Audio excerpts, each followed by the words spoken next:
친절한 고수의 로또 재개발 저자이자 건국대학교 미래지식교육원에서 그 재개발 재건축 전문가 양성과정이라고 있습니다. 거기에 정확히 말하면 강사죠. 강사로 참여해서 이제 강의를 곧 하게 될 잘 사는 흥부입니다. 오랜만에 뵙습니다. 후랭이TV 시청자 여러분. 안녕하십니까?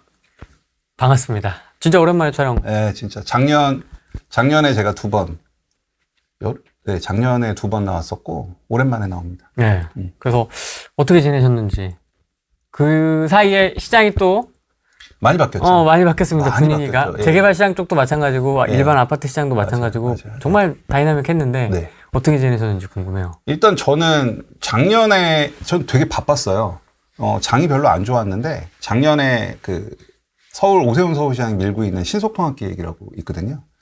그거 작년에 특강이 뭐 히트 아닌 히트를 쳐가지고 뭐 지금도 히트 중이던데요? 지금도 사실 뭐 이 바닥을 떠난 사람들도 좀 있긴 한데 관심 갖는 사람들은 스틸 되게 많은 상황이고요. 저는 되게 가슴이 떨려요. 지금 서울시 하는 거 저는 이제 투자 경험이 올해로 한 15년째 정도 되니까 옛날 제 기억에 이명박 서울시장, 그 다음에 이제 우리 보통 구세훈 시절이라고 하거든요. 지금 오세훈 서울시장 말고 옛날에를 이제 구세훈 뭐 이렇게 하는데. 네. 그때 막 1차, 2차, 3차 뉴타운 정해지는 것들 분위기, 그 분위기가 지금 오버랩 되면서 이쪽 시장에 관심이 많고 좀 많이 관심을 가지셨으면 좋겠어요, 이쪽으로. 50 넘어서 가슴이 뛰기 쉽지 않은데. 나이를 얘기하신 겁니다. 부동산 투자로 번 돈 재개발에 다 묻었는데 망했다고 합니다. 어디다 묻으셨길래 망하셨는지. 아마 그때 당시였던 것 같아요. 구세훈 시절이 아니까 뉴타운 막 그런. 그쵸. 그럴 때 아닐까요? 그쵸. 그때는 묻어놨었으면은 잘 돼서 지금 아파트가 된 곳들도 있고, 네. 그 다음에 뭐, 지금 와서 이제 막 사업 속도가 나는 곳들도 있고, 그 다음에 아예 구역이 해제돼서, 재개발이랑 전혀 관련 없는 그냥 저층 노후 주거지로 남는 곳이 있었을 거고, 아마 그 세 군데 중에 하나실 것 같아요. 그 당시에 네. 구세훈 시절의 그 어떤 성공과 실패, 네. 아파트가 된 자와 네. 빌라로 남은 자, 네. 이 구역들의 어떤 차이점은 뭐였다고 보세요? 그 전에 앞서서 제가 지금 여러분들께서 지금 현재의 오세훈 서울시장과 윤석열 정부를 잘 보시라고 하는 게 뭐냐면, 예. 제가 확실히 느껴지는 건 뭐냐면, 서울에 있는 재개발, 그러니까 보통 이제 재개발 재건축을 합해서 정비사업이라고 하는데, 이 재개발이 이제 막 활성화되기 시작한 게 2002년이에요. 2002년. 네, 2002년도에 이제 이명박 서울시장 시절이죠.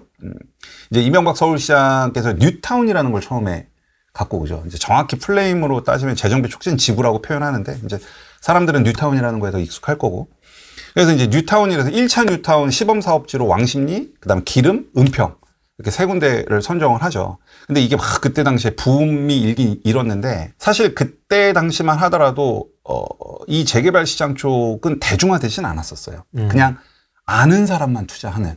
왜냐하면 막 되게 썩은 빌라들, 막 노저층 주거지들이 주거 환경이 개선이 돼서 막 새 아파트로 올라가서 거기에 있는 사람들이 살기가 좋아지는 거를 사람들이 상상할 수가 없는 거예요. 그렇죠. 사례가 없으니까. 심란하지. 심란하죠. 그리고 과연 저게 되겠어? 네. 말이 돼? 이런 분위기였단 말이죠. 그래서 이제 2002년에 1차 뉴타운이 지정이 됐고, 2002년이죠. 이명박 서울시장 때. 이제 2차 뉴타운이 그때 막 선정되죠.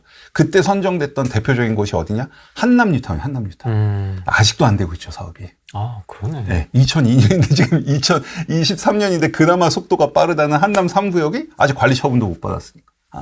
한남 뉴타운, 그 다음에 그때 노량진 뉴타운도 지금 완성된 곳이 한 군데도 없죠. 그 다음에 아현 뉴타운. 그때 2002년에 지정됐던 게 아현 뉴타운이라고 해서 우리가 대표적으로 알고 있는 마포 레미안 푸르지오. 걔는 이제 아파트가 바뀌었죠.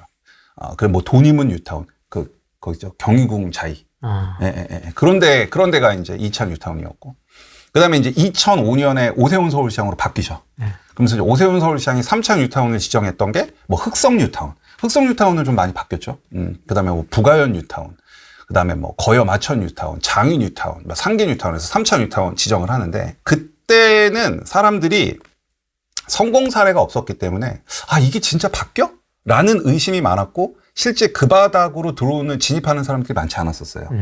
그런데 그런 애들이 아까 말씀드렸던 마포레미안 푸르지오가 됐고, 경희궁 자이가 돼버렸고, 신촌 그랑자이가 돼버렸고, 그러니까 이제 사람들이 눈에 봤잖아요.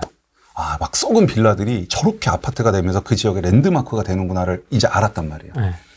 그래서 이 재개발 투자가 과거에는 비주류였다면 지금은 거의 주류 쪽으로 왔고, 아무리 썩은 동네라 하더라도 입지적인 가치만 있다라고 하면 저기서 아파트로 변했을 때에 내가 얼마나 많은 투자 수익을 낼 거라는 걸 사람들이 이제 알아버린 거예요. 그러면서 관심들을 되게 많이 갖고 있죠. 제가 사실 지금 여러분들께서 관심을 가지라고 한 건 그때 당시에 정말 많은 뉴타운과 재개발 구역들이 지정이 됐거든요. 근데 아까 말씀드렸다시피 마포 레미안 프루지오나 경희궁 자이처럼 아파트가 된 곳들이 있고, 그 다음에 되지는 않았지만 우여곡절 끝에 다시 지금 사업을 진행하는 곳들도 있고, 뭐 부가현 2, 3구역도 대표적이고, 한남 뉴타운 2, 3, 4, 5 마찬가지고, 노량진 1, 2, 3, 4, 5, 6, 7, 8 마찬가지고, 그런 곳들도 있고, 아예 재개발 구역에서 빠져 아예 구역이 해제버린 곳들도 있단 말이죠. 근데 어떤 애들이 재개발 구역에서 빠져버렸냐? 우리가 부동산 시장이 2000년대 초반부터 리먼 터지기 전까지 진짜 엄청나게 상승했었거든요. 그러니까 재개발을 하려는 의지들이 되게 강했던 거예요. 그럴 거 아니에요. 내 빌라가 때려 부셔지고 아파트 올라가면 내가 수억을 버니까. 그런데 이제 리먼 터지고 잠깐 반등했던 게 이제 한 4년 정도 내리 하락을 하니까. 그러면은 거기에 있는 주민들이 재개발을 할 이유가 없는 거예요. 왜? 아파트가 계속 떨어지니까. 한 3, 4년 계속 떨어졌잖아요. 근데 그때 당시에 아파트 가격이 막 떨어질 때 어떤 문제가 있었냐면, 재개발 구역을 지정하는 요건은 서울시 조례에 만들어졌었는데 재개발 구역을 해제하는 기준이 없었던 거예요. 근데 보통 재개발을 구역으로 지정을 하면 여기가 부서지고 아파트를 질 거기 때문에 좀 어려운 얘기긴 한데 행위 제한이라는 게 걸려요. 행위 제한은 뭐냐면 신축, 증축, 개축 이런 걸 못하게 하는 거예요. 그래야겠죠. 그래야 여전히 노후도가 유지되면서 재개발을 해야 될 그 요건이 충족이 되니까. 근데 아파트 가격은 계속 떨어지는데 사람들은 원하지 않는 거예요. 그러니까 우리 못 살겠다. 뭐 단독주택을 부셔서 새 빌라 지어서 분양을 하고 싶어도 못해. 그 다음에 뭐 증개축 좀 해갖고 깔끔한 데서 살고 싶은데 못해. 이런 게 다 막혀 있으니까. 그러니까 정비구역 해제를 시켜달라는 요청들이 막 빗발쳤죠. 그래서 서울시에서 그때 부랴부랴 만들었던 게 뭐냐면 2012년 2월 1일부터 시작되는 일몰제라는 거예요. 정비구역 해제 요건을 만들었던 거죠. 이러하면 정비구역을 해제하겠다. 그 요건이 몇 가지가 있는데 대표적인 게 구역 지정이 된 다음에 추진위원회라는 게 있거든요. 그 추진위 신청이 2년 안에 되지 않으면 정비구역을 해제해요. 그 다음에 추진위원회가 만들어진 다음에 조합 설립 인가 신청이 2년 이내에 되지 않으면 정비구역을 해제해요. 그리고 조합 설립 인가가 난 다음에 사업 시행 인가 신청이 3년 안에 이루어지지 않으면 정비구역을 해제해요. 근데 이게 뭐냐면 정확히 말하면 해제할 수 있다가 아니라 해제하여야 한다라고 돼 있어요. 세다. 네, 세요. 그냥 해제해야 돼요. 안에 안 들어가면. 물론 주민들, 정확히 말하면 토지 등 소유자의 30% 이상 동의로 2년에 한해서 한 번 연장해 줄 수도 있어요. 30%. 네, 그래서 대표적으로 보면은 저기 송파구에 가면은 거여마천 뉴타운대에 마천 4구역이라고 있거든요. 거기는 조합 설립 인가가 난 다음에 사업 시행 인가 신청을 3년 안에 못 했어요. 그래서 토지 등 소유자 30% 동의로 한 번 연장을 해줬어요. 언제? 박원순 서울시장 때. 근데 저기 증산 4구역이라고 있거든요. 거기는 추진위 단계에서 조합 설립 인가 단계로 갈 때 이걸 2년 안에 신청을 못 했거든요. 그래서 정비구역을 진짜 해제해버렸어요. 그래서 그때 거기 조합원들께서 많이 힘들었죠. 지금은 도심공공주택 복합사업으로 진행하고 있는데 정비구역 해제 요건이 그때 만들어지기 시작을 하거든요. 그러면서 사실 이걸 얘기하려면 더 깊긴 한데 거기까지 어쨌든 뭐 이런 것들이 만들어지면서 박원순 서울시장 때 정비구역을 엄청나게 해제를 시켰어요. 그래서 그때 해제된 게 한 300군데가 넘거든요. 그러면은 과거에 재개발을 진행하던 게 아파트로 된 놈, 지금 여전히 그래도 진행하는 놈, 다 그냥 정비구역을 해제된 놈, 이렇게 세 가지 갈래가 있고, 사실 핵심은 뭐냐면 과거에 2002년, 3년, 4년, 5년 때 재개발 구역을 지정하는 키포인트는 뭐냐, 그 서울시의 스탠스는 뭐였냐면 탑다운 방식이었어요. 이게 뭐냐면 네. 거기 있는 주민들 의지랑은 상관없어. 그냥 서울시에서 지정을 하는 거예요. 아, 그래요, 그냥? 그냥 그래요. 크게. 그게 뉴타운 재정비 촉진시고 그냥 크게 빡빡 그리는 거예요. 빡. 여기 재개발. 그러니까 거기 있는 주민들이 싸움이 나겠어요, 안 나겠어요? 나죠. 당연히 나죠. 자발적으로 해도 싸움 나는데. 자발적으로. 그러면 누구는 재개발을 하고 싶어 하고 누구는 하기 싫어할 거 아니에요. 그러니까 싸움이 나잖아. 맨날 싸우고 게다가 그러면서 집값이 2010년부터 하락하기 시작하니까 더 싸움이 크고 그래서 부랴부랴 정비구역 해제 요건이라는 일몰제를 만들어내서 정비구역을 해제시키고 이런 프로세스로 왔거든요. 네. 뭐 여러분도 혹시 기억하실지 모르겠지만 막 세입자분들 뭐 자살하고 그다음에 우리 몇 년 전이야 기억도 안 나. 막 용산 사태 나고 막 그런 것들이거든요. 근데 그때 당시 구세훈 서울시장 때 오세훈 서울시장이 그런 시행착오를 한번 겪어봤잖아요. 그래서 지금은 재개발구역을 막 지정을 하는데 그게 이제 신속통합계획이라는 이름으로 지정이 되는데 방식이 바텀업으로 바뀐 거예요. 옛날엔 서울시에서 찍었다면 이제는 주민들이 원하는 곳만 해주는 거예요. 아, 여기서부터 차이가 있네요. 차이가 있어요. 그래서 뭐 신속통합계획 그게 뭐 과연 잘 될까라고 물어보시는 분들도 계시지만 물론 신속통합계획이 됐다고 해서 모든 구역이 다 아파트로 될 거라고 저도 생각하진 않아요. 가다 보면 아까 말씀드렸다시피 일몰제에 의해서 구역이 해제되는 곳들도 나올 거고 그다음에 사업 속도도 구역마다 천차만별이겠죠. 하지만 확실한 거 하나는 뭐냐면 옛날 시행착오를 서울시에서 알아요. 어떻게 하면 이게 갈등 없이 그나마 갈등 없이 이 사업이 성공적으로 갈 것이라는 걸 알아요. 서울시에서. 특히 오세훈 서울시장은. 그러니까 박원순 서울시장은 전면 철거 방식의 주거환경 개선 사업에 굉장히 반대였던 분이에요. 맞습니다. 도시 재생, 도로 깔아주고, 뭐 화장실 만들어주고, 벽화 그리고. 그런데 이제 오세훈 서울시장 여러분들 요즘에 뭐 2040 도시기본계획도 얼마 전에 나왔고 이런 거 보면은 벌써 느낌이 확 다르잖아요. 한강변 최고층수도 박원순 서울시장 때 만들어놓은 35층 규제 없애버리고, 뭐 여러 가지 여러 가지. 그러다 보니까 제가 서울시에서 나오는 보도자료, 서울시에서 하는 것들을 보면 확실히 그때와는 느낌이 다르고 이게 성공이 될 확률은 적어도 과거보다는 높을 확률이 매우 높아요. 잘 될 확률이. 물론 아까도 말씀드렸다시피 100%는 아니지만 잘 될 확률이 굉장히 높다는 거죠. 그리고 서울은 어쨌든 재개발, 재건축 외에는 주택을 공급할 수 있는 방법이 없다는 건 이제 누구나 다 알아요. 누구나 다 알고 그런 노후저층 주거지가 아파트로 변했을 때 거기에 랜드마크지가 되고 굉장히 큰 시세 상승을 일어난다는 것도 사람들이 너무나 잘 알아요. 근데 일반 지금 과거의 정비구역, 과거의 그 뉴타운들 중에 지금 아파트가 되지 않고 사업이 진행되는 곳들도 다 비싸단 말이에요. 네. 뭐 5억, 6억 막 이렇게 들어가니까. 근데 신속통합계획은 그렇지 않단 말이에요. 참고로 제가 작년에 신속통합계획 관련해서 이제 3군데 투자를 했는데 이 3군데의 평균 갭, 그러니까 제 투자 금액이 5천만 원이었어요. 평균, 3개 평균이 5천만 원. 그럼 괜찮잖아요.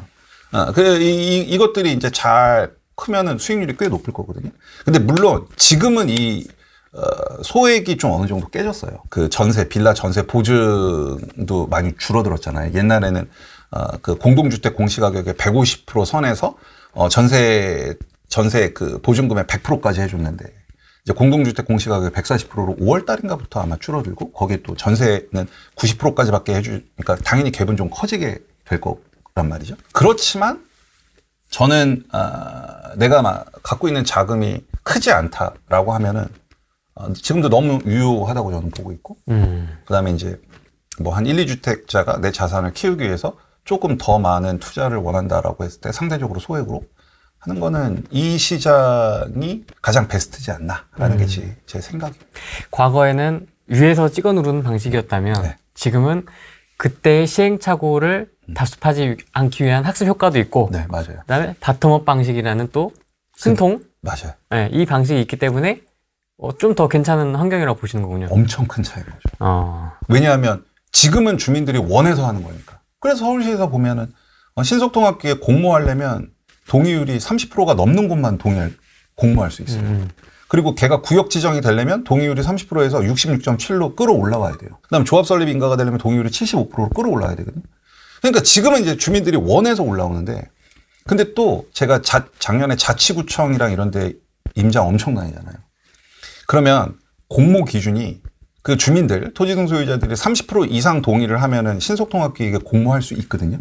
근데 반대하는 사람들도 있겠죠. 그러면 그 공모 기준에 보면 주민들의 30% 이상이 반대하면 아예 30% 이상의 찬성이 있다 하더라도 접수를 못하게끔 해놨어요. 그러니까 30% 이상 동의면 접수할 수 있는데 반대도 30%가 넘어가면 아예 응모 자체를 못하게 돼 있어요. 그럼 반대도 서류를 낼 수 있는 거예요? 그럼요. 반대 동의서가 있어요. 반대 동의서가.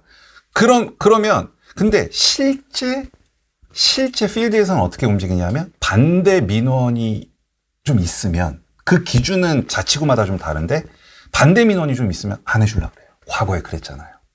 그래서 반대를 하는 사람들이 없어. 자치구에 민원 들어가는 게 없어.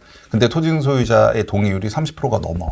그러면 지금 좀 해주려는 의지가 강하고 실제는 공모 기준은 30% 이상 동의긴 하지만 작년에 탑3 자양동 작년에 됐거든요. 그 다음에 동작구에 있는 상도 15구역, 그 다음에 서계 용산구에 있는 서계동, 여기는 동의율이 거의 72% 막 3% 이렇게씩 됐단 말이에요. 엄청 높은 거거든요.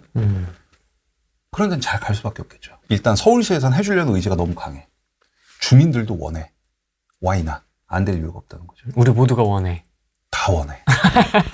거기 투자하지 못한 사람들은 원하지 않을 수도 있겠지만 그게 지금 분위기인 거예요. 어떻게 보면 지금이 위기라고 하잖아요. 위기는 위험 플러스 기회잖아요. 네. 그 위험을 보고 막 도망가고 저기가 뭐야 이렇게 생각하기보다는 그 위험 속에서 기회를 여러분들께서 찾아내시라는 거죠.